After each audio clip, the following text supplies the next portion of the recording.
नमस्कार प्रिय दर्शकों, आज हम आपको पंचक विचार की जानकारी आपको देंगे। धनिष्ठा का उत्तरार्ध शतभिषा, पूर्वा भाद्रपद, उत्तरा भाद्रपद तथा रेवती, इन 5 नक्षत्रों को पंचक कहते हैं। पंचक में निषिद्ध कर्मों को इस प्रकार से बताया गया है, अर्थात कि कुछ ऐसे कार्य हैं जिनको शास्त्रों ने पंचक में करने से मना किया है, पंचक में करने योग्य नहीं है, जिनमें प्रमुख रूप से पंचक में तृण काष्ठादि का संचय, दक्षिण दिशा की यात्रा, गृह छाना,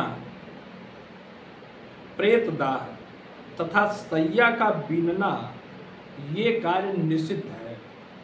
अर्थात पंचक के समय इतने कार्य वर्जित हैं।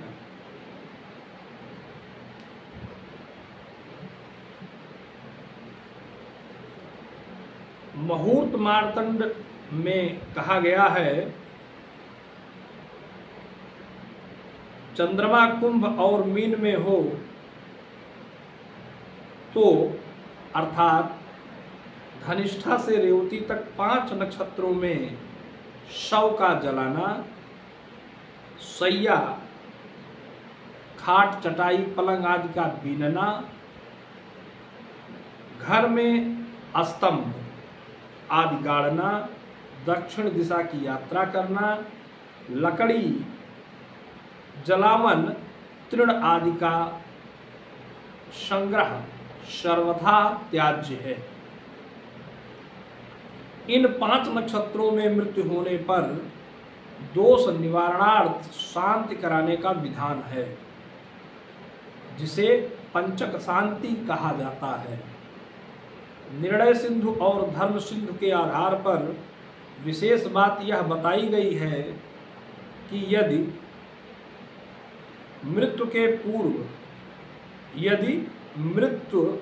पंचक के पूर्व हो गई हो और दाह पंचक में होना हो तो उत्तल दाह का विधान उत्तल दाह करें। शांति कर्म करने की आवश्यकता नहीं रहती। इसके विपरीत यदि पंचक में मृत्यु हो गई हो और दाह पंचक के बाद हुआ हो तो पंचक शांति कर्म करना चाहिए। यदि मृत्यु भी पंचक में हुई हो और दाह कर्म भी पंचक में हुआ हो तो उत्तल दाह तथा शांति दोनों कर्म करें। पंचक शांति इसलिए भी आवश्यक है कि इसका प्रभाव पारिवारिक लोगों पर भी पड़ता है। पंचक शांति सूतकांत में 12वें दिन, 13वें दिन या धनिष्ठा आदि 5 नक्षत्रों में करनी चाहिए। पंचक में मरण होने पर उत्तल दाह का विधान है, जो इस प्रकार है। यदि कोई पंचक में मर जाता है तो वह वंशजों को भी मार डालता है। त्रिपुष्कर और भरणी नक्षत्र से भी यही अनर्थ प्राप्त होता है। ऐसी स्थिति में अनिष्ट के निवारण के लिए कुशों की 5 प्रतिमा पुत्तल बनाकर सूत्र से वेष्टित कर जौ के आटे की पीठी से उसका लेपन कर उन प्रतिमाओं के साथ शव का दाह करें। पुत्तलों के नाम क्रमशः इस प्रकार हैं: प्रेतवाह, प्रेत सखा, प्रेतप, प्रेति भूमप तथा प्रेत हरता।